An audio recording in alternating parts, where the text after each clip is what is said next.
Welcome to another episode of Permission to Be Wealthy. I'm your host, Tasha Chen, and you'll be happy to know that every episode on this podcast is geared towards reminding you that you deserve wealth with ease. In addition to today's episode, I have a free gift for you. It's my 30-day guided wealth with ease journal. It's meant to support you on your wealth creation journey. Go ahead and grab your free copy at wealthwitheasenow.com. Ladies, do you feel like the love you truly want and deserve is not showing up in your life no matter what you do? Well, it's time to stop settling for less because certified love attraction expert Deanna Washington is ready to guide you to become a magnet for quality relationships so you can finally attract the love you've been wanting and praying for. For nearly a decade, Deanna has been guiding professional women just like you to overcome their subconscious blocks and develop radical self-love that attracts healthy and meaningful relationships. Don't let the love that you deserve pass you by any longer. Take control of your love life by heading over to destinationdionna.com. That's destinationdionna.com. Good morning, everyone. Welcome to the start of another week. Hang on, let me get this microphone closer to both of us. All right, my amazing, the one and only Miss Natasha Chen is here with us this morning. We're talking about life lessons. And one of the things that I said in my email this morning is that there's a lot we can learn from our children if we're willing to be humble. So this morning, we're technically going to be sitting at the feet of my child. All right. So I don't want to take up any of Natasha's time to share with you. I just want to give a quick introduction as to how we got here. And she also gave permission for questions because she doesn't think she can talk for 30 minutes. I wanted to say that we are here because last week Natasha came home and in preparation for graduation, we were just doing mother and daughter things, driving around, catching up. And she just started sharing some lessons that she was learning at that point in her journey, and I was honestly so impressed. I not only had like a mommy moment, I also had like a woman to woman moment because she is a woman now. And so it was like, wow, I'm talking to my best friend here. And it was just really interesting. And immediately I was like, you know what, Natasha, I think you should come on Facebook Live with me and share some of these insights because I truly believe that, yes, we are probably all older than Natasha, but to hear the wisdom that she was sharing with me, and even for me to hear it myself, was one, a reminder, two, some like serious, wow, that's perspective from the younger generation. And I just know that from this conversation, you're either going to be inspired, you're going to have, aha, something's going to happen for somebody this morning. But, so we're driving and we're talking. And I said to her, at the end of the conversation, I said to myself, actually, you know, I think I'm just now understanding what it means to be a mother. Because when Natasha was a baby, I felt like being a mom meant I told her what to do. And it was like it was my way or the highway. Not true right now. That's anyway, it was my way or the highway. And in that conversation with her, I realized that truthfully, the best that we can hope for in raising our children is that we guide them on their journey. And I've had to understand that this is really Natasha's life journey. And my job is to guide her, is to give her some kind of like, I would do this instead of that. But really, it is her life and it is her journey. And that moment in the car for me was, I've been telling everyone, Natasha's not the only one graduating here. I'm graduating too. Like, past the test. I passed the motherhood test with this one. But I was just sitting there and going, this is really a moment of celebration for me as a mom that I want to share with you because in that moment, I realized she's got it. She will be fine. She's figured it out and she is well on her way. And so I'm going to invite her to share some of the things that we talked about in the car last week and answer some of your questions. So I know that there are lots of you here now. So go ahead and just start thinking about what would you want to ask my daughter? All right. So Natasha, Go ahead, share what you will. Hello, good morning, everybody. Thank you, for being here with us this morning. And I'm just so happy that, this law school experience can be helpful to others. Okay, we're all getting our benefit from this trial. So I love that. Um, but yeah, I was just talking to my mom and just at the end of 3 years, just how I realized like I'm a completely different person than I was when I entered law school. And a lot of the things that I thought was making me successful were just not sustainable. And, in undergrad, you can kind of have those little toxic stay up all night and burn yourself out. And then you're good because you don't have another exam for another semester, but in law school, no. Like you gotta figure something out quick. So one of the main things I learned that I was forced to adapt was how I responded to situation.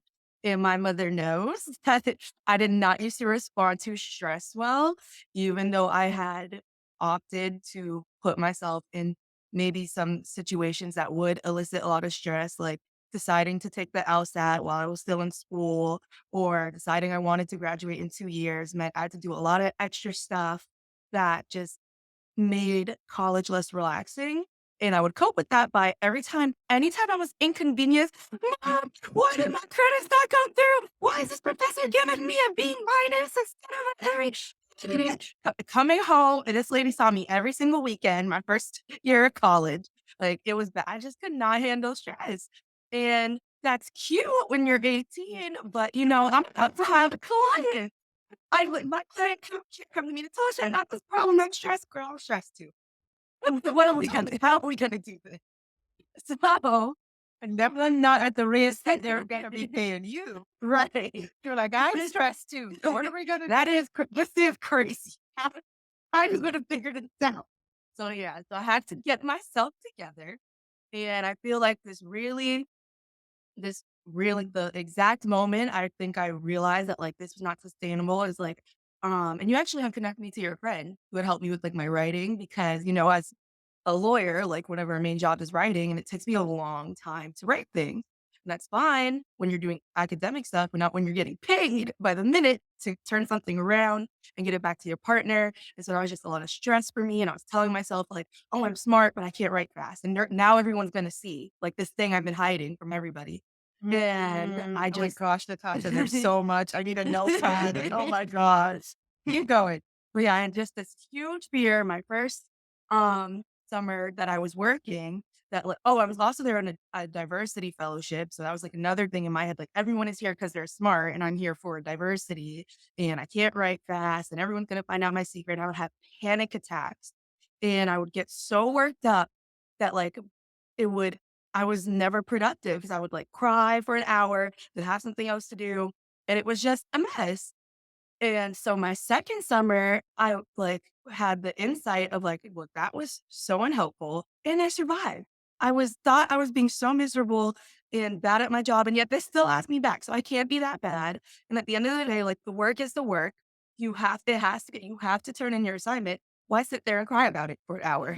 That's not going to get the research done. That's not going to get the brief drafted. Just sit down and if it's a terrible mess, why did they ask a summer associate to do it? Is that ever real attorney? You know? So I think the summary of the point I'm trying to make is stressful things are gonna happen. You're gonna have pressure, you're gonna have deadlines, and those are things you can't control. But the only thing you can control is how you respond. That's it. That's all you have. And that has just made my life so, so much easier. And that was one of the things we were reflecting on. I was telling my mom that it was like I had to laugh because I was in DC and like literally in one day, like 10 different things happened that would have broke. Like Natasha from 3 years ago. Not Natasha from 3 years ago would have been on a plane coming back. And like, cause it's too much. Like I was in DC and it was like the week before I was supposed to graduate. And I had to do 450 credit hours this semester and I thought I was done. I was like, yes, finally, like all I have left is cross the stage. And it's 10 o'clock at night on a like Thursday night. And I get an email from my school, Natasha, you still have 40 hours. that you have left to turn into us. Mind you, there's only like 2 days before graduation. There's not even 40 hours before graduation. And like, I just looked and I went, "Hmm, I that's so interesting." Like, didn't even begin to stress. Because in my mind, I was like, nothing is getting in between me and crossing this stage. So why would I get upset? Like, this is going to be resolved. I don't know how. And then, I was able to work it out, but that was just such a different response than how I would have responded 3 years ago. Okay, so very proud mommy moment because there are many a calls. When I tell you I graduated too, there are many a calls. So what we had undergrad for 3 years, for Pretty. 2 years, undergrad Come for on now. two. That's right. Don't take your credits away. Did I mention 22 years old, graduating law school? I forgot to scream that out in my video. Those of you that watch my videos on Facebook and Instagram of the graduation, that's what I really wanted to scream. But yeah, Natasha for for what law school was 3 years, undergrad too. So for 5 years of her college or university experience, would always call every little thing that happened, and I would try. My lesson to her was not life is. It's not like and it's kind of like a why me, why me? Everything happens to only me. I'm the only one in the whole wide world that life is happening to, and I just have this cloud over my head. And my mother lesson message to her was, Nat, life is happening to all of us. Like I have stuff. Everybody you think has it all together, they have stuff going on. And what I've learned is it's a lesson that life's trying to teach you, and the faster you start to respond instead of to react, it's like I remember there was a paper you turned in, like, and you missed the deadline. Oh It my was like your God. first year of law school. I remember you coming in and sitting on the couch, and I had to stop No, I my was gonna work. touch some grass. Shoot it through the dust. It was like a production. Was the end of the It was world. the end of the world. It was all over. And I remember you sitting here and me saying to you, Natasha, here is how life works. Like this catastrophe you think has happened, but how you respond in this moment is going to set up what happens next, and then what happens next, and then what happens next. And so for most of university, every time life happened, she would be a wreck, and then it would just be a continuous mess, right? And so it was just beautiful in the car last week to hear her go, I get it. I get it. The only thing I can control in these situations is how I respond. I mean, every mother here wants their kid to get that lesson, right? So, Think it was that and just like, how you say, "Oh, not everything always is working out for me." Like, shut up. Like, it is not working right now. That is the last thing I want to hear. It is very much not working. those of you that have heard that everything is always working out for you. My daughter gets it too. And Read the room. Like, I could not appreciate my everything's yeah. always working out for you. What I let go of that resistance to that idea because enough things had finally happened where it had worked out, where I could be like, she's not just saying this to say it. Like, I think that is what it took. I think enough things that I thought to be a catastrophe worked out for me to finally be like, like, yeah, maybe this is worth it. She's on the Yeah. something. And then, for like, I don't know about who's on the call, but like, I think for most of us can relate, like, we're not ER doctors. Like, no one is going to die. you know? Over there, no ER doctor. Yeah, I don't know. ER doctors, maybe find another call like if someone might.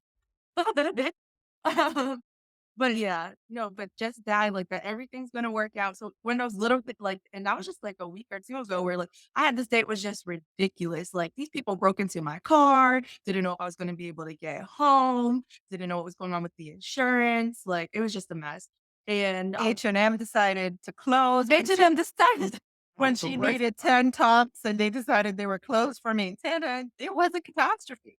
how dare H&M inconvenience me this way. So I was annoyed and but I was just like, all these little things would happen, like literally every like hour, something else would happen. I'd be like, I'm gonna get home. I'm gonna find that shirt I want from H&M. I'm gonna figure out how to I'm either gonna rent a car or my car's gonna be done on time. I don't know. Oh, and the other thing that had happened, I was supposed to move out on Sunday. I'm walking around, H&M is closed, and I get a call from my landlord. Hey, Natasha, have you moved out yet? And I'm like, no, I'm moving out on Sunday. He's like, no, you're supposed to move out today. I'm like, well, Thompson, my stuff is still in there. Like, we're gonna figure this out. Old Natasha would have rushed home, started being all frantic, tried to pack her up her stuff. And I'm like, I just didn't even, I'm like, I'm not going home till Sunday. We'll figure this out.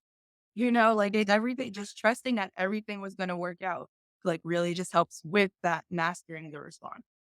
All right, ladies of the more, not going to say older, just, more wisdom. This is a really good reminder for all of us is really, life. I always say life is a game and it's just about mastering the game. And this is one crucial piece of advice is mastering the response when life happens. And the other thing that I will say is, we have these conversations to talk about manifesting. And when you are in that frantic like woe is me energy, what happens is you attract more things that are in alignment with that. And then you just feel like life is against you, not realizing you're actually life. I think Karna posted something recently in the elites that says actually life is responding to you. You're getting more of the energy and the vibration that you're putting out. You're actually manifesting more of it, right?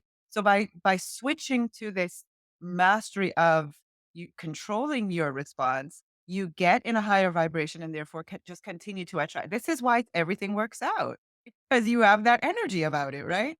All right. So number two. The number two, so another thing you know, I think a lot of us experience imposter syndrome, just like especially as women, like just trying to be in the workplace. And so in law school, like you walk in and the first, and like, I don't have any lawyers in my family, no idea what to expect. And I was going to law school in the South, in Gainesville.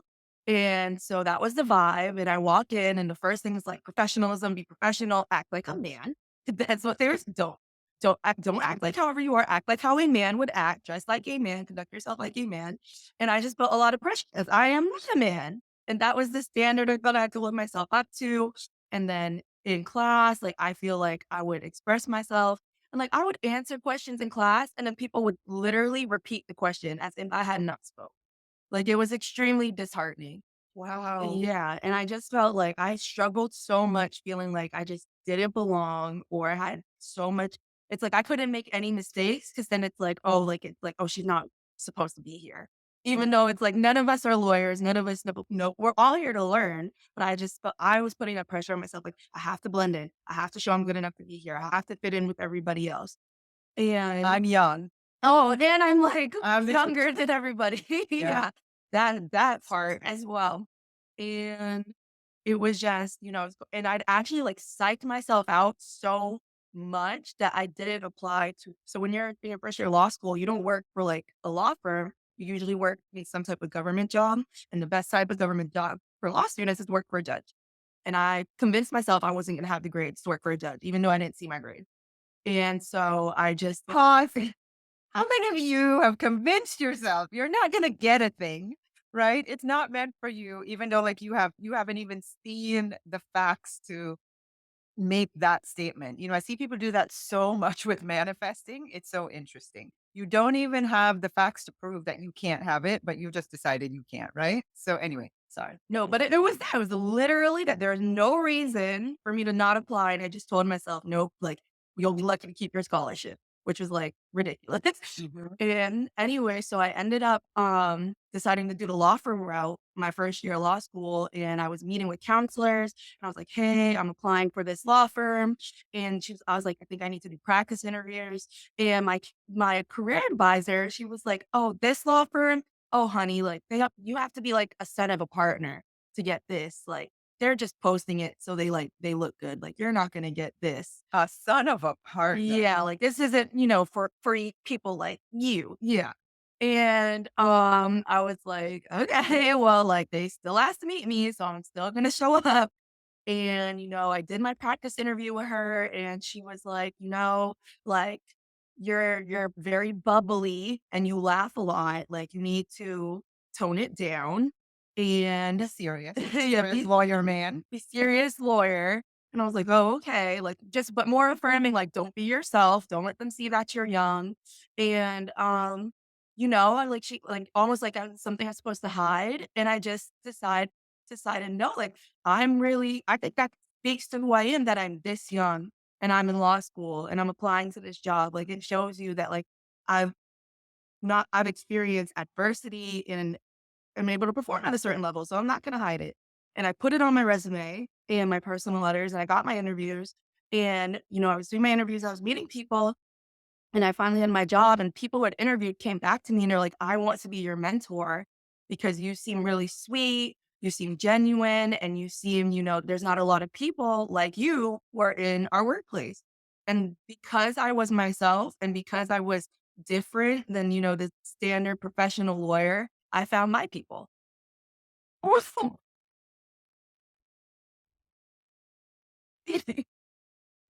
Yes. There was a side story I must tell about this interview process, but keep going. I want you to finish your Oh, point. that's the point. Be yourself and find your people.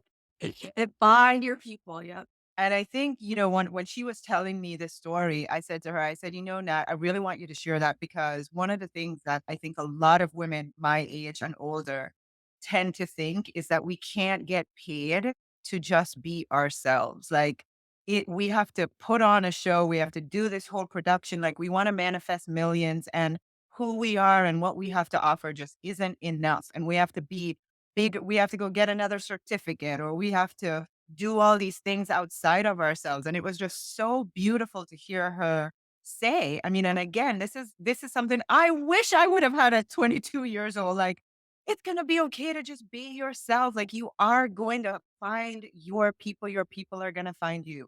And I remember in that interview process, one of the things, again, this thing I said earlier about, your kids are really here for you to guide them on their life's journey. When Natasha was in undergrad, knowing she was gonna wanna apply to law school, she said, I have to do a summer job. I have to get a job and I have to do something that I can put on my law school application and also my job application in the future." And so she decided she wanted to go work at a nursery, basically, what would you call that Oh my school? God. King's prep. Like, it's private in Jamaica, like a little tiny little school with young kids. I mean, they were, maybe 4 or 5, and I was like, "Natasha, this is ridiculous. This is not responsible. You need to get your grandmother to get you a job in a law firm in Jamaica. That's what's gonna look good on your application." And she was like, "No, I wanna get this little job." And she dressed up professional every day. We all had to drive her down to the little school, pick her up after lunchtime. She's in there with all the kids. And you know what? When she was in that interview process, she wrote about that experience. And one of the partners said, "I see that you did this as, your summer job. Why did you do that?" And she was just honest. She's like, "I have a heart for children in Jamaica who have extremely pressuring conditions academically. And I just wanted to be in there and give like a softer touch or something to that Mhm. effect, right?" And the guy responds, "I totally understand. I went to school in Jamaica." And it was like, "What? How? Oh." But I mean, I have just really learned my lesson as a mom, which is to sit back and go, "You know what? Your intuition is guiding you." I mean, I've literally gotten to the point where I'm like, "Natasha, trust your intuition because you are figuring it out and just doing the thing." How in the world that came to be? And this was like the second to last interview before she got the job, right? Um, but again, ladies, I just want to say to you, as my little child here is speaking to all of us, is that's another lesson. Life is guiding you. Trust your intuition. Don't believe the shoulds, even when it's from your mom. Anyway, that was that. What else you got for us? I think that goes into the next point, which the reason any of this has been possible has been through relationships. I think that has been my greatest contributor to anything I was able to accomplish is that, and I had to learn this lesson the hard way in high school, which yeah.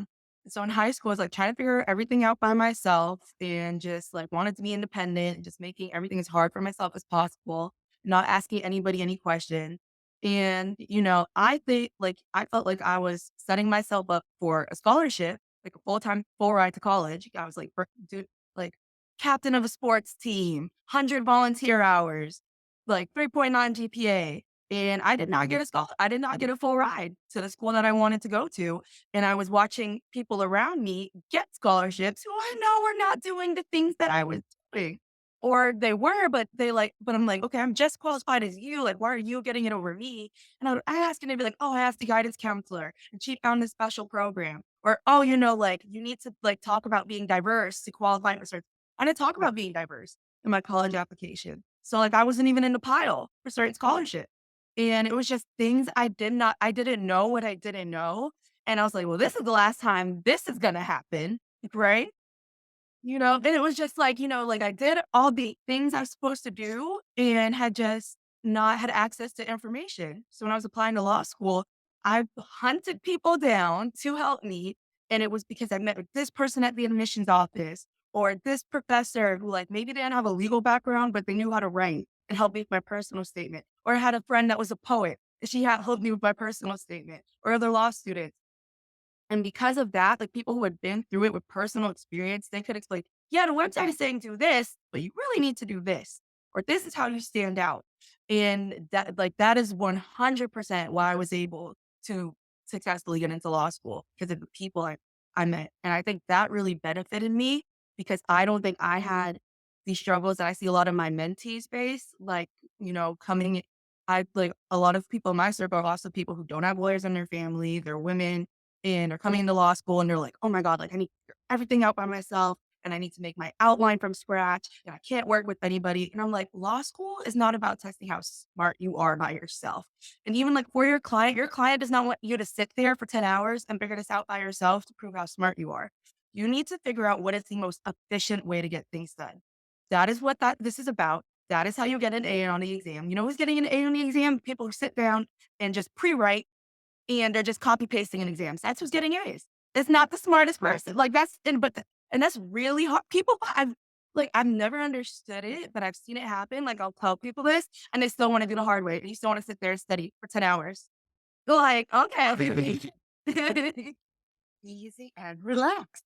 So, as she's telling me this, I'm like, oh my gosh, I've seen myself do it. I know every single woman here can relate.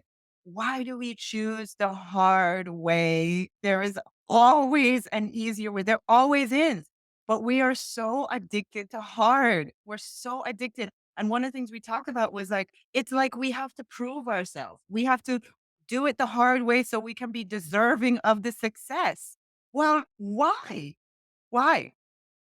Because you better believe that, like, the person next to you is calling daddy, who's a judge. We gotta leave a writing exam. What should I write about? I mean, you're here spending 3 hours looking up topic. Like, yes, it just does not have to be that way. So I feel like that, and just in general in law school, like every opportunity I have, even like the job I have is because of my mentor. He even told me that working at law firms was a thing. I didn't even know that like law firms existed, basically, when I entered into law school. And it's because of her that I have the job that I have now.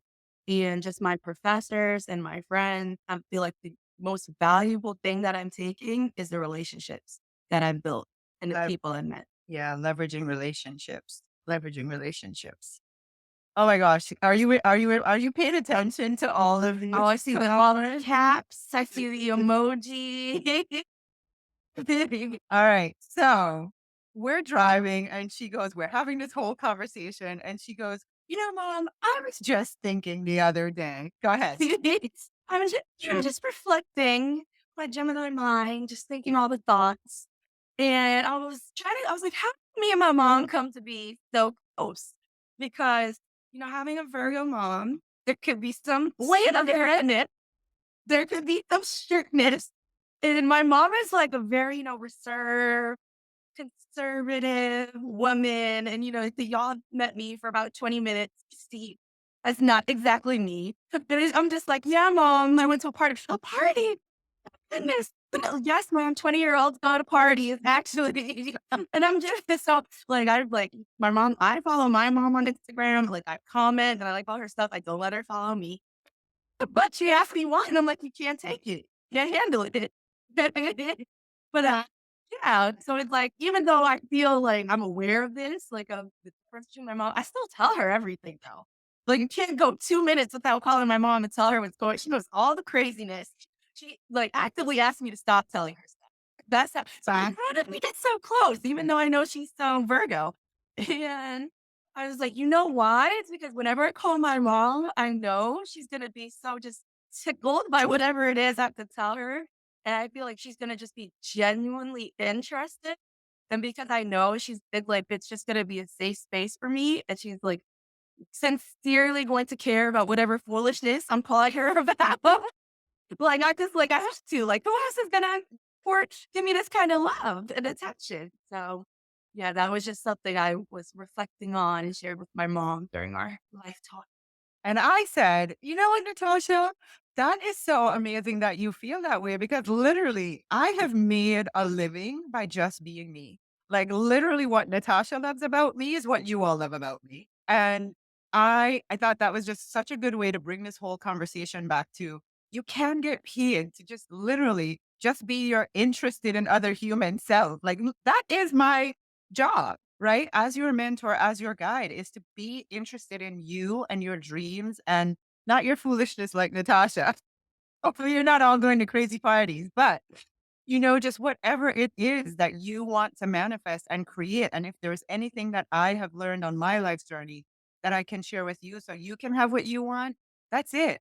And I just think, I don't think life could be any better than this in this moment right now for me personally. All right. So we had said questions. Anything else you want to share? I get paid to just exist. That's right, Jackie. Anything else? All right. We're at 8:30. Any questions? See, I told you. I know, I'm shocked. I told you. She was Shocked. like, oh my God, I'm going to talk for what, mom? My 10 mom minutes? was a Virgo. I get it. Mhm. Oh, there's Marcella saying, Natasha, you're psyched for sure. And Go Marcella, Gators. go Gators. All right. I don't think there are any questions. I don't think anyone's got any questions on here. Thanks for sharing this time with Natasha and I. Um, it's been incredible to just watch this journey, and I share so much about her with you all during our conversations in our coaching. One of the things I was telling them the other day, I said, my daughter, she could figure out how to make her millions with astrology, she would be like an astrological lawyer or something. 'Cause she has a passion for civil rights, women's rights. What else you got a passion for? What else you got going on? The kids, yeah. And so, I joke all the time because she came home and she goes, I gotta really sort myself out before I go to this job because I see myself going to court and saying, listen, Your Honor, Mercury's in retrograde. Let's just cancel this case because it's going to be a waste of our time. And by the way, do you know that the defendant is a Sagittarius and his lawyer is a whatever sign doesn't combine with the Like wild self. Like, yes, lock him up. We are not safe. This man on the street. So there you go. All right. So let's see what we got. What is your focus? Let's see if there are any questions. Love you, mean it. Taking all this beautiful advice and using it with my son and our beautiful relationship. Any advice for parents of young people going out to college? Any advice? And what kind of lawyer do you want to be? So for the young people, parents going out to college, I think it was such a blessing that me and my mom like have this relationship where I feel like, I can tell her like what's going on in my life and she'll be supportive because like that was like such a rock for me. And so I just think like being that kind of parent where your kid knows like, hey, I can make mistakes and I can do it, be out in college, but I know I can call my mom. Or like I know like if I call my mom, like, can you come get me right now? She's gonna come. I don't have to, like, hide stuff, like, I don't have to be like, "Yeah," I know I have friends who, like, have had, like, things happen, been in the hospital, and, like, didn't feel comfortable telling their parents. So I just feel like be open and prioritize your kid being safe over being strict. That'd Yeah. be my advice. I remember when Natasha went to undergrad and they had orientation, and part of the orientation was like psychology or like seeing a psychologist. The parents had to go see like part of the setup for the day. We had to go to, like the counseling center or something. I'm like, why are they having us go? And they were like, we want to sit you down and let you know your kids are going to do this, this, this, and this. Get ready for the phone calls. And I wanted to run for the hills. And it was like, not my daughter. No, no, no, no, no. Right? But it really was true, College, I think that was a wake-up call for me. College is about figuring out life, and it's not a straight line. It is not a straight line, and I had to one of the things that I think I would say to the person that asks that question is, I always ask myself in those moments when you get those phone calls, right? How would I have wished my mom would have responded? That's always like my litmus test. And shout out to Diane who gave me that advice when Natasha was in middle school. How would I wish my mom would have responded? And so that's kind of the way that I use that. And I think also too, one of the things is it's different between so I have a daughter and a son. With Natasha, she was very on top of things. So I could trust her. I left her be. She figured the entire thing out all by herself. I didn't get my education here in the US, so I didn't know how the system works, so to speak. And so she figured it out. Now I've got my son who I'm like, huh, totally different child, right? And so I think as a parent, you kind of have to be aware of some of those things too. All right, what kind of lawyer do you want to be? What is your focus? And some Geminis in here. Gemini season with a Gemini mom. Oh, that's fun. Gemini, yeah, with a Gemini mom. Ooh, yeah. All right. What else? So, what kind of lawyer do you want to be? You want to start answering that? So I am going to go join a corporate law firm. So I will be doing business litigation and but also like it's very important to me to do pro bono. So like even as a summer, I was able to help a victim of police brutality. That's the kind of thing that's important to me. And that's like I intend to continue doing that kind of work. Okay. All right. Question: what can I share with three girls this weekend under 11 to set them up for their future selves? Under This is 11. what you want to do. This is their Yeah. dream. I feel like we're just like kids. It's under 11. I feel like it's still a kid. They just want to feel loved and they just want to know that like you believe in them more than anything else. And so I feel like with kids, it's really just sitting there and just like asking them, like, what are you interested in? Like, what do you want to do? And just like telling them, like, you really believe that they can do it. And yeah, I feel like, what do you have to say? Having embraced some 11-year-old girl. No, I think you're right. I think, at that age, children just want to know that you're interested in them. And I think the one thing I would say is depending on the economic circumstances, this is your opportunity to give hope because so many children, especially in, economic situations where, like, even just Natasha, she had a great upbringing financially, but she had never had a lawyer to model after in her life. And so you can imagine if you don't have any professionals or you don't have any models of success anywhere you look in your family. So many women tell me all the time, I'm like, why are you working so hard? Well, because that's what my mom did and my aunt did and my grandmother did. And everywhere you look, it's just like the evidence of the work hard is the only way thing to do. And so for kids under 11, we have an opportunity to show them another way, right? And to show them that it is possible. And here are some new thoughts about how you can create life. And my God, if we can teach them to dream and that childlike thing of make believe and fantasizing is actually the most powerful tool that they have to use for the rest of their life. How about manifesting? Last question. Share about any manifesting thing you want to share about. Manifesting. Well, I'm about to make my vision board on my birthday because that's my portal day.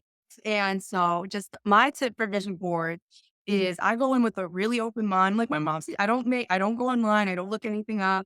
I just go and I cut out a magazine and it could be like the flower. And I'll be like, this flower represents how my social life is going to bloom. Like I just set my intention behind it and I just feel like that's me, and then I just release, and I kinda even forget why I put the flower on there, and it just comes. So I feel like that's the most powerful manifesting I've done, where, like, I know what it represents, I hold the intention, and then I just detach. And there it is, the wisdom of my child, detached. All right, everyone. Thank you all for being on with us this morning. Love you. Thank you so much, Natasha. All right, everyone. Have a great rest of the day and a great week. Bye.